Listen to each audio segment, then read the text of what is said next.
akhumbule izinto azenzelwe kuThixo kusukela umnyaka wazalwa ngawo ubale izinto uThixo akwenzele zona. Sibulele ngakumbi nangokusigqithisa kwiliqhwa le-COVID. Sibulele ngakumbi xa singena ku-2024. Singena izihlobo zethu, iitshomi zethu, abantu esibathandayo sibashiya ngasese. Mandicele ke sizama ufunda.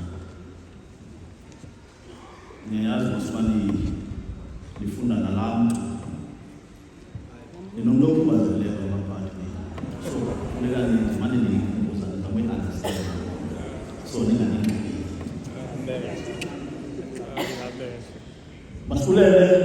Masinikele imibulelo kuThixo ngenxa yeenceba zakhe ezingena kubani.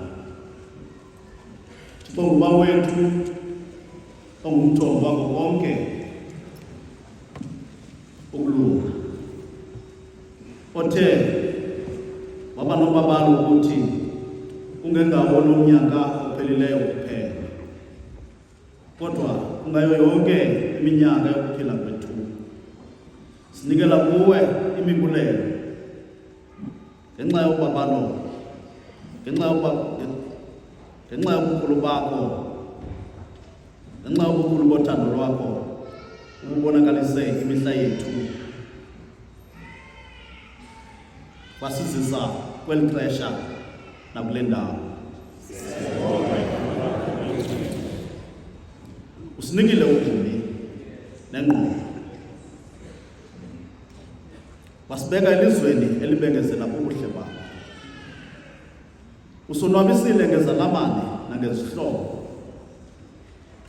wasikhonza ngezandla nangokucingelwa ngamakholwane ethu.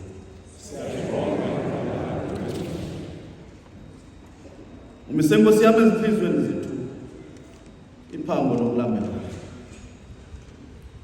wasinika uxolo lwakho, usikhulule, wasibizela kwiindawo eziphakamileyo kuKristu Yesu. Usinike indawo ebudlelaneni bomoya wakho nasebungqineni bebandla lakho.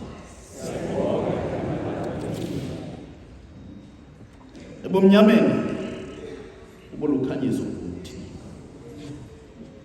ebunzimeni nasezidlengweni ube liliwa lamandla. Ekuvuyeni kwethu kwaba ngumoya ovisa, emisebenzini yethu kwaba ngumvuzo owanelisayo. Wena usikhumbule naxa Nkosi yam esikulibele, wasilanda noko thina besikuzimele, wasihlangabeza ngoxolelo nakuba besikufulathele ngako konke unyamezela kwakho nobuninzi bobabalo bakho. Ngazo ezinene ezaziwayo nezingaziwayo, ezikhunjulwayo nezilityelweyo, xa sifika kule ndawo sinikele imimoya yethu nemiphefumlo yethu kuThixo. Sisondela kuThixo ngoku sondela church choir sizithoba kuThixo, sicula ngokuzolileyo iculo 179, ndingumoni phambi kwakho, ndinetyala Thixo.